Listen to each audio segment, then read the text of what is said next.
世界のジャパンチャンネルへようこそ。ナビゲーターのリリーです。皆さんはお気に入りのアニメや漫画はありますか？幅広い世代に人気のワンピース、一大ムーブメントを起こした鬼滅の刃、永遠の名作ドラゴンボールなど人気の作品がたくさんあるので、どれか一つに選べないという方もいるかもしれません。そして漫画人気は世界でもなのですが、特に最近日本のある漫画がフランスで大人気となっているようです。今回は日本の漫画がフランス国民を征服したぞと話題になっていましたので、それに対する海外の人々の反応と合わせてご紹介します。この動画では今まで知らなかったことや参考になる情報をたくさん盛り込んでいますので、ぜひチャンネル登録と高評価ボタンを押していただき、動画を楽しんでいってください。それでは行きましょう。話題の発端となったのは2020年より週刊少年ジャンプで連載が開始し、6巻が出た時点で累計発行部数が140万部を突破した人気漫画作品マッシュル。舞台はすべての住民が魔法を使える魔法界。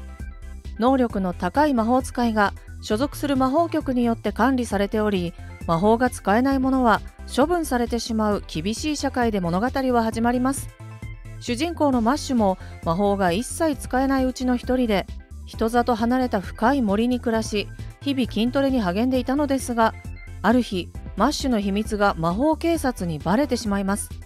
そこで取引により急遽名門魔法学校に入学することになり、筋力とパワーだけを頼りに神格者の称号を目指す物語です。マッシュルの単行本は日本から遅れてフランスでも発売されましたが、3週間で4万5,000部以上が販売され、販売元の風が扱う漫画で最高記録を更新。フランス国内で最も売れている漫画の4位にもランクインしており、在庫切れの状態が長く続いていました。この件をフランスで最も権威のある新聞紙フィガロや日刊新聞のパリジャンも報道していて、特にパリジャンはこの件を伝える記事のタイトルに、フランス国民を征服した新しい漫画の登場とつけて報じています。この話題に対して海外の人々からは様々な声が寄せられていましたので、その一部をご紹介します。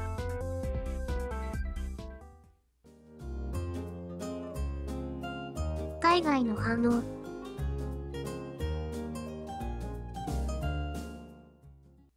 紹介してくれた YouTuber に感謝してる。マッシュルを発見してくれてありがとう。すぐにお気に入りの漫画になったよ。記録を打ち立てたってニュースも納得の面白さだった。続きが待ちきれないよ。さっき少年ジャンプの公式アプリで読んでみた。とりあえずめちゃくちゃ笑えるね。個人的には初めて読む漫画に最適だと思った。確かに面白かったし大好きになった。おそらく次世代の王者になるはず。面白いけど、さすがにそこまでの作品ではないと思うぞ。日本の漫画の面白さはこんなもんじゃない。最初の頃はストーリー自体も良かったけど、ちょっと中だるみしちゃってる印象かな。でも面白さは間違いないし読みやすいよね。作者は状況に応じたユーモアの天才だよ。今一番お気に入りの漫画の一つだ。ハリーポッターのホグワーツにワンパンマンの埼玉が現れたって感じ。その例え面白すぎる。だけど結構納得しちゃった。私は好きになれなかったな。ユーモアに偏りすぎだし、作画がひどい。絵のうまさってそこまで売り上げに関係ないぞ。進撃の巨人やワンパンマンだってお世辞にも絵がうまいとは言えないわけで、個人的にマッシュルは面白いし好きだ。いや、これはスキャンダルだぞ。作画は本当にひどいし、シナリオもひどい。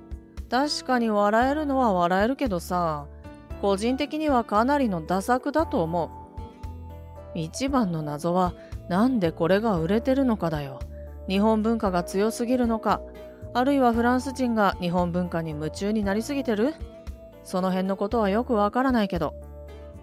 だって世界で2番目に漫画が売れる国だもん。1番は言うまでもなく日本ね。ちなみに現在フランスで販売されているコミックのうち売り上げの半分が日本の漫画だよ。最初の何話かで大笑いしてしまったことは認めよう。ただ全体的に言えば、可もなく不可もなくといったところ。実際に読んだ人に聞きたいんだけど、本当にそんなに面白いの？ハリポタからのインスピレーションを感じる？とある YouTuber がそのあたりについて話してたけど、ある程度の影響はあるんじゃないかって考察してたよ。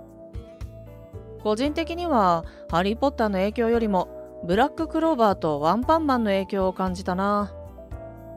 みんなが言うようにどこかで見た要素があるけど、それがめちゃくちゃ面白いんだよ。主人公は最悪の状況に追い込まれても常に勝つんだけど、デザインがかなりスタイリッシュだし、戦いが素晴らしい。ハリポタとの類似性を指摘する声があるけど、普通にマッシュルの方が面白いと思う。2巻まででフランス国内で4番目に売れてる作品か。ちなみに一番売れてる作品は何なんだろう。ワンピースとかナルトみたいな一昔前の作品ではなかったはず。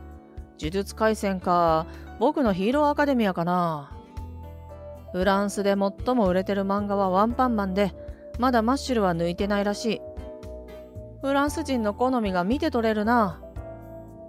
漫画好きの友達から勧められて読んだけど、超クールだった。否定してる人は日本の才能に嫉妬してるだけじゃないかな。面白いシーンと壮大なシーンのバランスがいいと思う。すぐに人気作品になったのも納得だよ。このニュースを見て思ったのは、フランス人ってほんと魔法物好きだなってこと。わかる。でもこの作品を魔法物に分類していいかはちょっと悩むかな。言いたいことはただ一つ。早くアニメ化しろ。手遅れになるぞ。アニメ化されてほしいな。そしたら世界的に爆発的な人気になるはずだから。まだアニメ化はされてないんだよね。この漫画はどうやら面白いらしいって話が回ってくるのがかなり早かった。いとこは初めて読んだ漫画がスラムダンクで、それからバスケを始めたんだけど、マッシュルが初めての漫画だった僕は筋トレをしたらいいのかな。以上が海外の人々の反応でした。日本の漫画だからと何でも褒めるわけでもなく、賛否両論あるところがフランスでの人気のあり方が見て取れますね。また世界観が似ている他の作品はあるものの、うまくオリジナリティを出せていると思っているファンも多いようです。さて、マッシュルが話題となっているフランスですが、実は2021年から日本の漫画がリバイバルブームとなっています。もともとフランスでのアニメ・漫画ブームの火付け役となったのは UFO ロボグレンダイザーという作品。日本で1975年から放映された地球を守るロボットの戦いを描いた作品で、フランスではゴルドラックというタイトルで1978年に放映されました。放送された年の夏は雨がちで、子供たちがテレビを見る機会が多かったという偶然も重なって、瞬く間にゴルドラックは人気爆発となり、フランスの子供たちは日本アニメに夢中となったのです。当時、フランス国内でのアニメ制作費は日本に比べて高く、フランス製アニメ1本分の制作費は約1400万円にもなり、日本の作品が70本も買える状況。吹き替えや字幕の費用を上乗せしても、そのコストパフォーマンスの良さは破格だったのです。人気のみならず、安さも手伝い、フランスではたくさんの日本アニメが放映されました。その後、キャンディーキャンディー、美少女戦士セーラームーンといった女児向けアニメも人気となり、1993年のドラゴンボールで漫画ブームを巻き起こしました。日本アニメや漫画はストーリーの多様性や絵の繊細さなどもフランス人に支持される理由の一つで、日常生活や家族との関係で青少年の抱く疑問や葛藤などが盛り込まれるなど、ストーリーに深みや豊かさがあると感じているようです。フランスでは従来、アニメや漫画は子供向けのものと考えられていただけに、大人にも広く愛される日本のアニメや漫画のストーリーは新鮮だったのでしょう。さらに、2021年に入ってフランスの漫画・アニメ熱が一段と高まりました。これはコロナ禍のロックダウンに伴い、自宅で漫画やアニメに熱中する若者が増えたことに加え、フランスのマクロン大統領が公約に掲げていたカルチャーパスの導入に後押しされたと言われています。カルチャーパスとは、スマートフォン、タブレット、パソコンの専用アプリをダウンロードすると約4万円が補助される仕組みで、18歳の若者を対象に2021年から交付を始めました。補助金は書籍の購入、美術館や映画のチケット予約、ダンスのレッスン受講など様々な文化活動や関連商品、サービスに充てることができます。実際この臨時ボーナスはほとんどが漫画の購入に費やされているようです。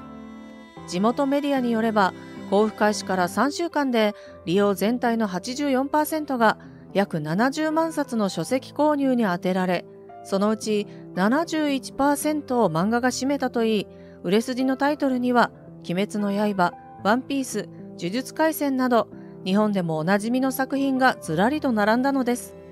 また漫画市場の拡大に伴い、日本製アニメ人気もさらに高まり、日本アニメを中心に配信するアニメデジタルネットワーク、ネットフリックスなどの動画ストリーミングサービスも日本アニメの再ブームに一役買っています。